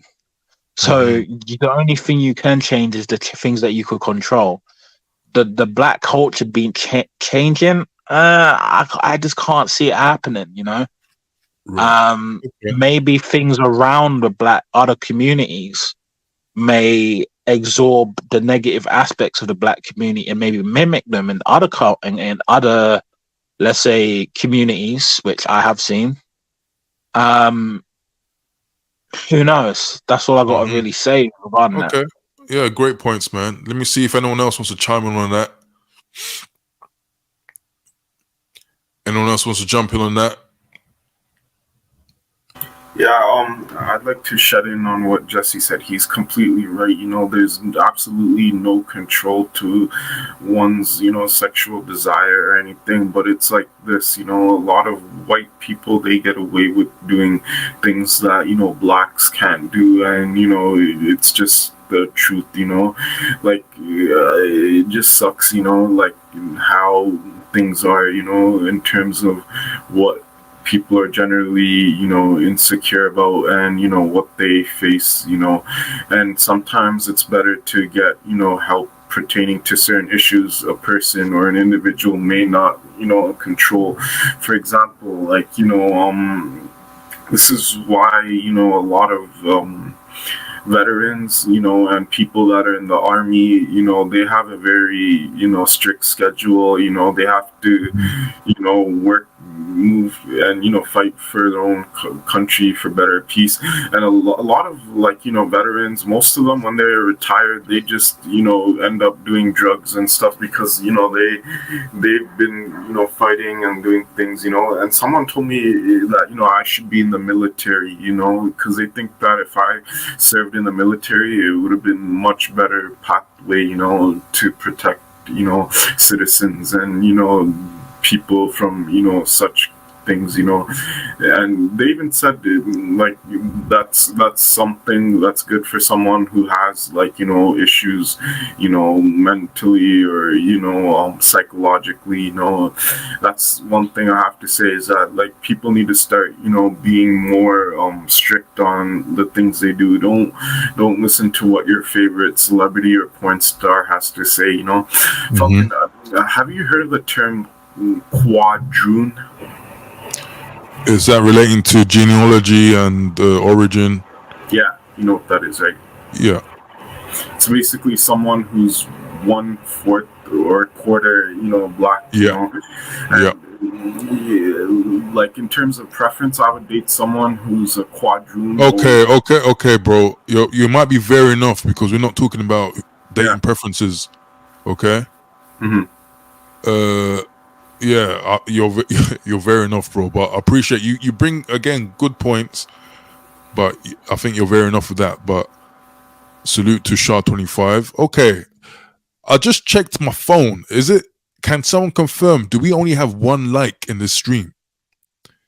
If there's only one like, it's time to shut this stream down, because I didn't stay out past midnight for one like in the stream. There's 19. There's actually 19. Oh, God damn! My heart was about. I was about to cry on you. One like. The game, where I was on a live stream and people on the other side was telling me, there's likes. Like, this happened like a long time ago, and basically, it just had one like on it, and sometimes I was about to start. Yeah, it doesn't refresh in time or something. I'll start to roast and then cry and then terminate the YouTube channel. Yeah. I'm playing. But okay, man. I mean, we're coming to the sweet spot in terms of time. And I think with this topic, the one thing, like, again, we discussed this in the Discord. So check out the Discord if you want to be involved in these discussions like that. But I think something that came to mind was the understanding, with the pressure of having this package, right? It makes me feel like, and it's a feeling, that black men are perhaps more negatively affected when it comes to modern dating, right? So I was kind of thinking that, okay, we talk about the incels and all of that. I think more black men are affected with inceldom, right? Than maybe most like white communities, Asian communities. And I think this whole expectation of a BBC is a part of that. So my question is to everyone on the panel, people in the chat, do you think black men are more so negatively affected with regards to dating requirements, and so therefore are being kind of benched, are more lonely, more kind of supporting this kind of lone wolf, trying to, facilitate this lifestyle, you know what I mean? Like monk mode, like try. And and with that question, we can see, I think, in my opinion, this whole dating market now online, talking about modern dating, I think it's majority, like the most influential now it seems to be black creators and a black audience, right? Rest in peace to Kevin Samuels. It's like a big problem, right? So do we think that black men are more so negatively affected by modern dating? If Fetch in the building, he says yes, black men have to be superheroes. And I believe that's a talking point of another creator, that black men have to go above and beyond. We can't just be average. So again, we're talking about D size. So the average apparently about 5.5. But it's like it seems like if you come to the dating market with a 5.5 as a black man, you're underwhelming. Right? So I want to ask people on the panel, man, do you think black men are more so negatively affected by modern dating, especially the requirements? I would say yeah. The reason why I say this is like I have to say this, but it most of these incels, right, or black pillars that you see, they're deficient in something, right? They're deficient in something. There's something that they're lacking, right? There's one particular guy, I'm not going to say his name, who's like in your Discord, right? Who has a very negative mindset, right? Now, the reality is, right, I don't necessarily think that black people or black men or whatever have a harder time attracting someone, right? Keyword attraction, right? The issue is the population and who tends to be the majority, right? What we tend to see in most cases when it comes to dating or relationships, right, is they tend to date their own in most cases, right? But I think in the UK, I think black men are the ones that date out the most, according to ONS stats. And I think Wim pointed that out in one of his videos. Now, the reason why it's hard, I wouldn't say attracting is not the problem, right? It's the fact that it's the option pool, right? So in the UK, we have there's 3%. I think it's gone up to 4% based off the new census that has been delivered, right? If the majority don't want to date the minority, right? Let's put an ideal, right? What happens is you only have 3% of the total population for a black man to deal with, right? And same thing with a woman. So yes, in terms of, let's say, legit, I'll say population wise, yeah, it is harder, right? It's definitely harder because let's say the majority of a country may not sometimes want to date in or even have a long-term relationship with a minority, right? Because then, would you not say, yeah, I mean, talking about like requirements of dating, so like the modern requirement that people seem to throw about is, oh, at least be 6 foot. Okay, I don't know the stats on the average height of black men in the West, but okay, maybe some reach that. But again, those black men that are not 6 feet, that's one strike, right? Six figures. Okay, I'm a lot of us come from working class. A lot of us are building ourselves up, minimal inheritance, if any, right? So that's probably one strike down, and then the whole 6 inch piece, you put that there, and then with the population stats, you're an ethnic minority, you're not everyone's cup of tea, then you've got all these overwhelming negative stereotypes about you, and then you're gonna have these low economic expectations. It's like, therefore, it seems like it's a perfect storm for kind of black men to be kind of incels, or to be, devalued in the market, Right. in the dating market. Right. But the thing is that's in most cases, like I said, people tend to date what looks like them, right? In most cases, not always the case, right? I would say that is a problem with all men, right? Of all races, in my opinion. White men, black men, Asian men, so on and so forth. Oh, okay, that's a great point. But I mean, like, that's a great point. But I mean, there is, again, I think we brought it up in another stream or maybe in a Discord, but there doesn't seem to be an Asian, BAC, right? There doesn't seem to be no open expectation for an Asian man to come with this package, right? It almost seems like other things will compensate for that, right? So I don't know, like a good family structure, good work ethic, might be a doctor, might be this or that, stereotypical positions. But, it seems like the Asian population in general, again, this is stereotype, is not affected with that whole idea of a BBC. There is no category on porn from what I recall of an Asian, So I hear you saying it's every man is affected, but it's like Asian men particularly, like, can kind of be stealth to these requirements.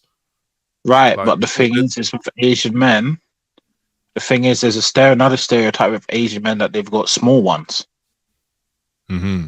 So do you see where I'm coming from here? Like, everyone has a deficiency or a stereotype that is negatively affecting them in dating. That's why I say it affects all men.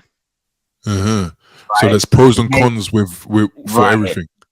This is why I don't really necessarily believe that, it's going to be a problem for a black man to attract someone.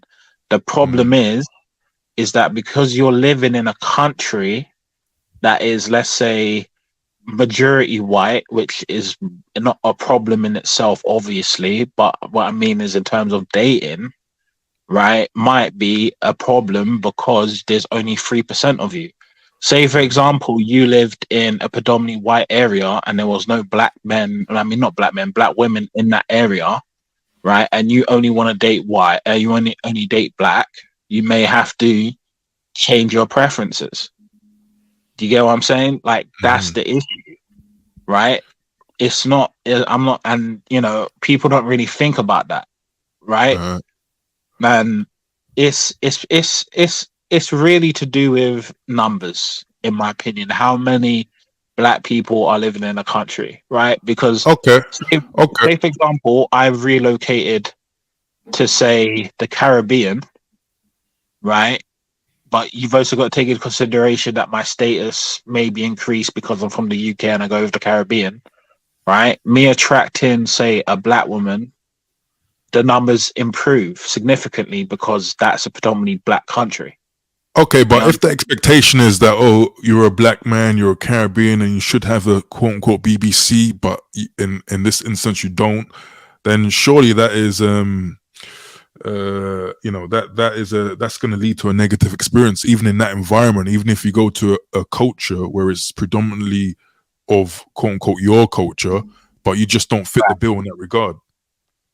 Well, the thing is women have different things that they're attracted to. So you eventually come across someone who doesn't need to worry, who doesn't bother by that requirement of you having a big back. Good point. Good point. Do you see what I'm saying? Like this idea that, you know, it's harder for black men to attract, you know, have it harder in the dating game. Maybe it could be a self-esteem issue. Maybe it's a victim mindset, right? No, I'm being real. Those talking points.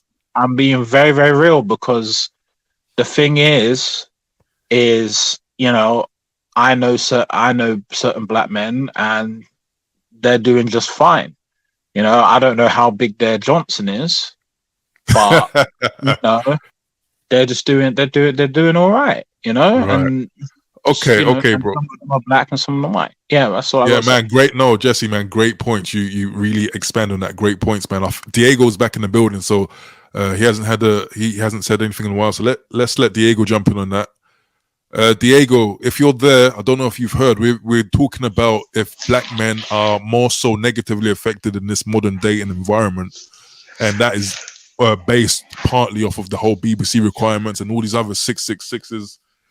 You know, we're asking if black men are more so negatively affected, and if that kind of represents, and also the kind of content on YouTube and stuff like that. Yeah, I don't think there's many positives, to be honest.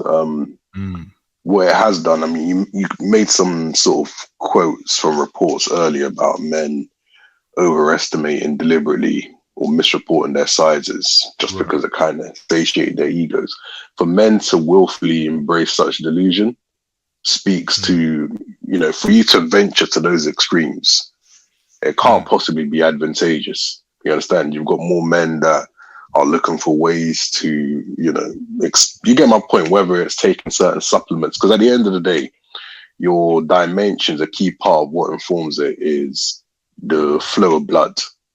There's drugs you can take that maximize the flow of the blood to that region, but obviously that's at the expense of blood flowing or circulating in other parts of your body. So if you take too much of it, then it can also put strain on your heart, which is why certain people, you know, get heart attacks, if that makes sense. So I'm saying, and you've got younger men that have resorted to certain supplements. And I believe that there are certain black men that have also, because think about it, a lot of the women play on these men's sensibilities, saying that, you know, oh, it's a myth that the black man has this BBC, you know, it's a lie, blah, blah, blah. Trust me, some of these white kings out here, and this is the divestor rhetoric, these white kings are packing more, da, da, da, da, da, da, da, da. What these men have done is they've allowed themselves to be objectified. And these women feel a sense of entitlement to objectify these men.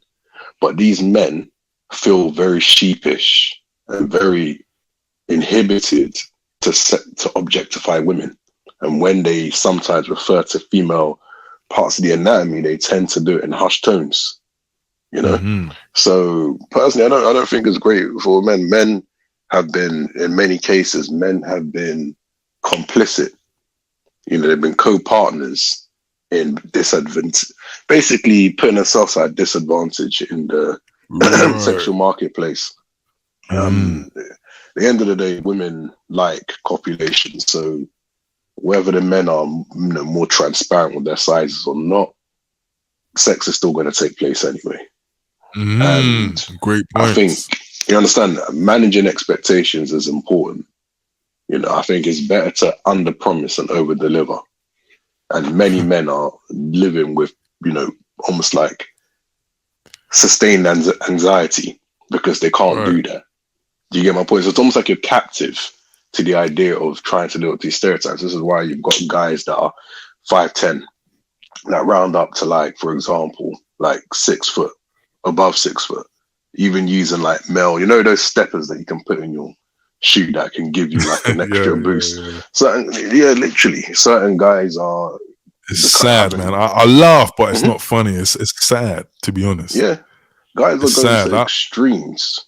And I think KB Jones posted something about bone lengthening, like that standard kind of black pill kind of talking points as well, where they're making all these augmentations just to cater to a woman, right?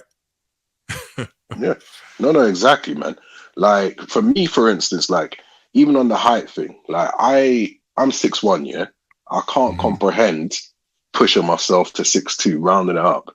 Because I'm like, because I'm 185, thereabouts. 6'2", firm 6'2" is 188. So it's 3 centimeters. Unless I'm wearing Air Force, I don't wear Air Forces. That's what would now firmly put me in that category. But I feel a way about even trying to claim the extra inch. But I know there's guys that will be reaching for the stars, giving themselves 3-4 inches. And that, because obviously you know you're lying to yourself. Do you understand what I'm saying? So it's almost like guys are also having to be delusional. They're gone. Well, since we're 2 hours in, man, I might as well get a little bit deeper, man. I think when I was out in the dating market like that, and people had these kind of expectations, like I don't know, there might be like a sexual innuendo here and there. My attitude has always been like, hey, man, I'm just average, man. And I'm speaking about all measurements. It's like I'll just go in, like you said, under deliver, under promise, whatever. I was just like, yeah, I'm average, man. Like, and then it's like if you come with that approach, it's like those those lofty expectations get dimmed, and it's more like, oh, okay, back to reality type of thing. And if anything is different, if anything is not as you say, quote unquote average, then it's like it might be seen as a benefit or a bonus. You know what I mean? But yeah, these that like to lie about these things, like, nah, man, I can't do that to appease people. You know what I mean? And it just creates that delusion with all these stats with men trying to lie about their size. Like, for what? For ego? Yeah, it's for ego, and it's almost like being slavish to your ego. And that, I mean, I think egos are important. I mean, ego to an extent can tie in with self-respect, but I think if we're talking about the spectrum of egotism, I think anything beyond a certain point, it just doesn't help a person. At one end, it can help to be, in terms of self-preservation. At another end, it's a self-destructive path of delusion. Right. And you've got, I'm going to venture to say that in some of these male spaces, right, some of the frustration and antipathy towards women, right, is partly because some men don't measure up in any of the metrics.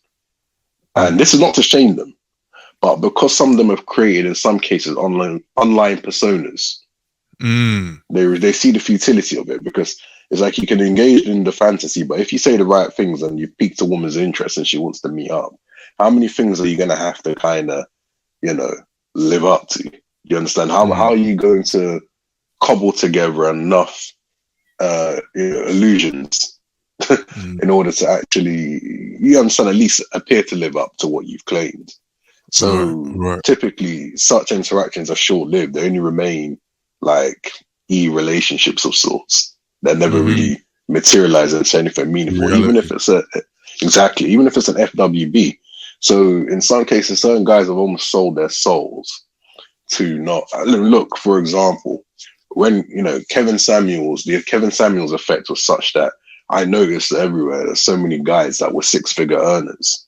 You go on how many different streams, you go to places like Clubhouse, Twitter, all these guys all of a sudden that are 6-figure earners, and the figures, just don't bear out. Even guys in the UK, and you understand, right?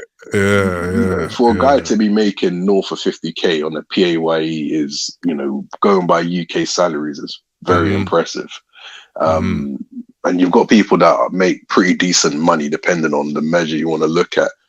Years of work experience, even bonuses inclusive, and they're not at the 6-figure level. So I feel like the internet has definitely birthed a lot of delusion. But having said that, a lot of women like to be lied to about certain things. I mean, in some cases, not so much directly lying, but it's almost like timing is everything, and you kind of just intersperse the lies and just like a slow release, and before you know it, it's like, well, this guy doesn't lie to me, another guy's gonna lie to me, and so the woman makes the most of it. So essentially what I'm saying is these stereotypes, and especially the downstairs stereotype, I can't see the benefits of it, to be honest. You understand? Okay. I mean, more time if a guy is getting on with a woman and stuff, she may have some intrigue down there, but from the get go, she ain't gonna say how big are you. Well, the conversation cannot continue anymore. So anyway, yeah. Great points, great points, man. Great points from bro Diego. Let me read out super sticker from Michael Michok again with a 99-cent super sticker, man. I appreciate the support, man. Always coming through. Please do support the stream if you are able to. You know, get the likes up, comment your thoughts. Michael also says Falcon 6'2". No, I'm about 6'2". 6'2". But yeah, I think I'm probably 186, 187. But even then, I kind of feel like these days with these requirements, 6'2", 6'1" is kind of seen as short these days, man. The amount of people who have kind of like, not as tall as I thought back in the day. Like, Okay. You know what I mean? And then we're talking about the average height now, right? What's the average height for a man? Was it not 5'7"? 5'10". 5'10". 5'10". Okay. That's but yeah, Shah, did you want to jump in on the last point? If black men are seen as, seen negatively in the dating market?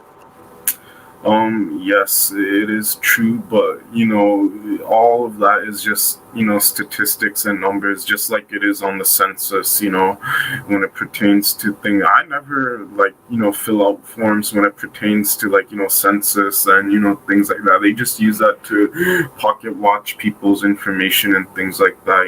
That's one thing I have to say about things. Is that people just are so brainwashed into celebrity culture and all of mainstream news and everything. It's just sad.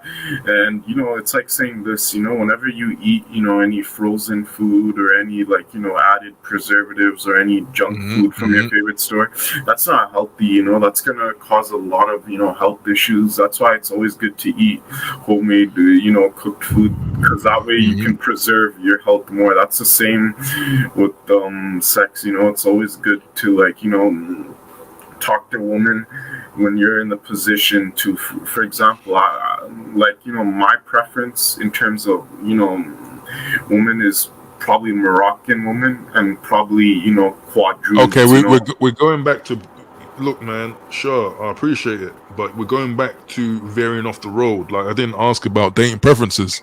Okay. This isn't a show about dating preferences, bro. But yeah. Can I ask you a sus question though? And I think this might be helpful for anyone in the chat who might be insecure about these things, or anyone in the comments. And this is sus, but hey, man, again, it's a dirty job, but someone has to do it. Have you ever considered using one of those pee pumps? Pee pumps? Those penis pumps to enlarge the penis? No, that's gross. No. No, I'm being dead serious. Do you think, and this is, I can be to everyone, do you think that such a thing can work? Just for the insecure guy who thinks, I need to do whatever it takes to look bigger. Do you think there are instruments out there that can make that happen? I know optical illusion, but you don't necessarily need to use the pump. And basically what it is even though I don't have to do that because I'm not insecure regarding that, is right. Basically, if you're someone who works out, again, go into the working out, but basically increase the muscle mass in your thighs and your adductors. And what will happen is because there'll be less of a gap in your legs, it basically accentuates and makes the British Broadcasting Company look bigger. So you may not actually need to use the pump. Yeah, I've heard of similar kind of optic illusions, like with arginine. I don't know if anyone knows arginine. It's like for nitric oxide, so it's like helps the pump with blood flow. So back in the day, some people have suggested arginine. It makes obviously with blood flow, there'll be a veiny appearance and stuff like that. But yeah, I just thought I'd throw that in because, I'm sure someone in the back has been, I should do whatever it takes to look bigger. Yeah, Shah, do you want to jump in? yeah, that's a lot of, men that are in the gym or, lusting, to be more sexually promiscuous to women. I've never been one of those guys that out there to, sexually please women.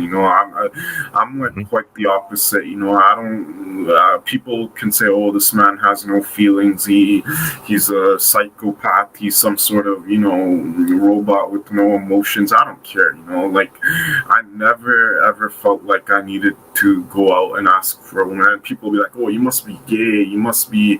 No, it's just I'm not one of those dirty simps. I do love women. It's just that nowadays it's so hard to find a good one. It is. Like that's why people need to stop. Researching. On the internet and stop using dating apps and actually go talk to women. Oh, there's Fabio. Speak. Fabio, speak. No. Let's not. Let's not go this.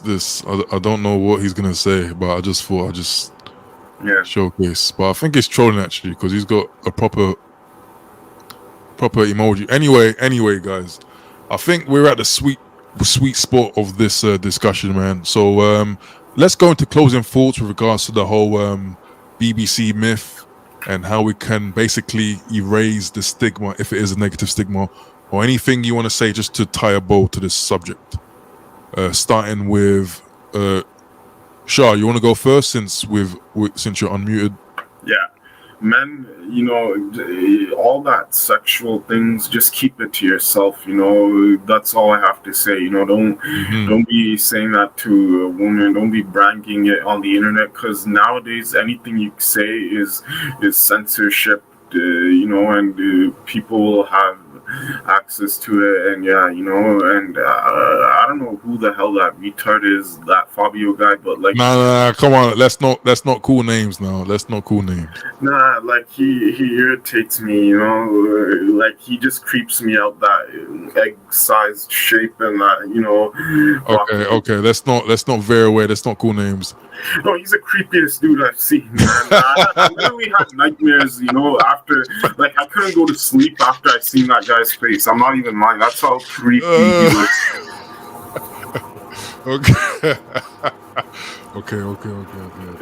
Okay. But yeah, good closing thoughts, man. Sure, it's good having you on. Yeah, man. Bye, guys. We'll discuss one of your topics in the future soon. Yeah, possibly next time. Sure. Peace. Okay, who wants to go next with closing thoughts with regards to this whole subject? How we might be able to end the stigma, anything of that nature. Yeah, I just got caught off guard, bro. But anyway, right.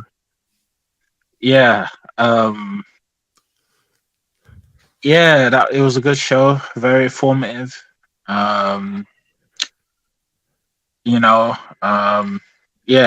just speechless right now. But yeah, it's a weird one.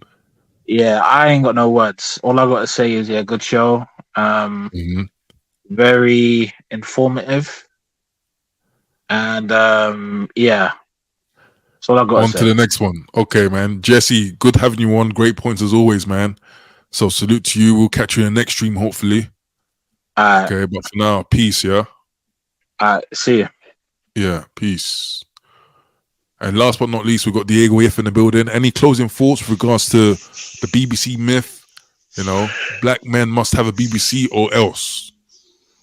I'd just say to guys, who may care to hear what I have to say, any listeners to the podcast or the stream, I should say, don't allow yourself to feel captive to it. Like, I personally have not had an issue without giving too much information, living up to the stereotype, but I recognize that, even at that, I don't like it.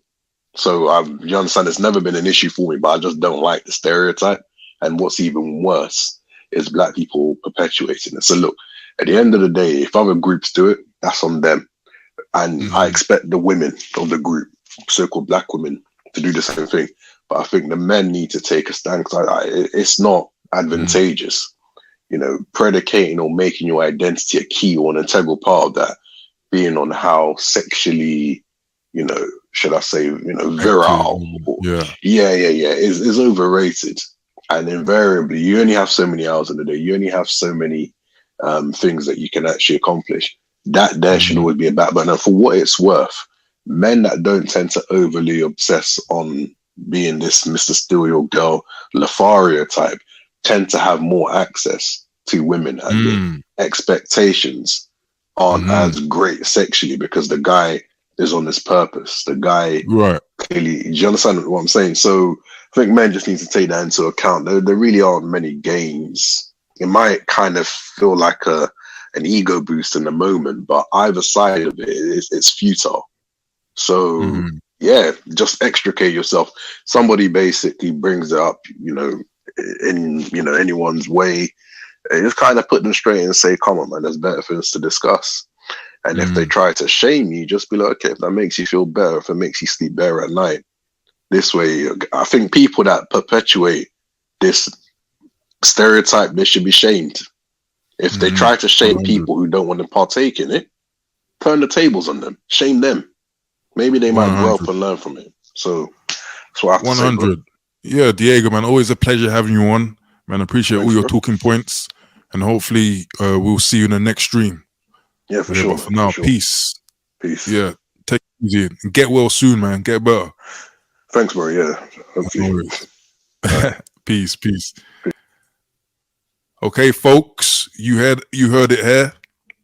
The BBC myth, why it comes about, how we can evade it, if it's a positive thing for us to move around with these ideas in our head. I want to just shout out to everyone who joined the stream. I know it's late, but this Thursday, again, all the streams will be Tuesday, Thursday. So hopefully Thursday, 9:30 p.m. UK time will be the allotted time on Thursday. Okay, I'll keep you informed. Check out my community tabs or check out the Discord, Self-Refinement City. Details will be below this video. I want to appreciate everyone who's shown love in the super chat as well. I appreciate you for sponsoring the show. Everyone who came on the panel to share their time with the audience as well. Everyone who made comments in the live chat, you're all appreciated because you're all supporting the show. So sending love to you all. But yeah, I mean, that's a wrap. That's tonight. I still want to say happy Valentine's Day. If you're partaking, if you're trying to romance someone, but like Diego just said, man, your purpose might just be a more valuable pursuit. Right. And I know a common theme in this space, whatever you want to call this space, is the whole skills and resources versus pursuing relationship. But I think in the end of the day, man, there's an aspect of walking and chewing gum. I think life goals will pertain to so many things, right? And I think the extremist path is not a good path, right? Life is very dynamic. It's not just one way to do things, right? But hey, I'm waffling. It's time to go bed. So salute to everyone in the building. I hope to see you in the next stream, which will be on Thursday, 9:30 p.m. But for tonight, I just want to say peace and catch you then.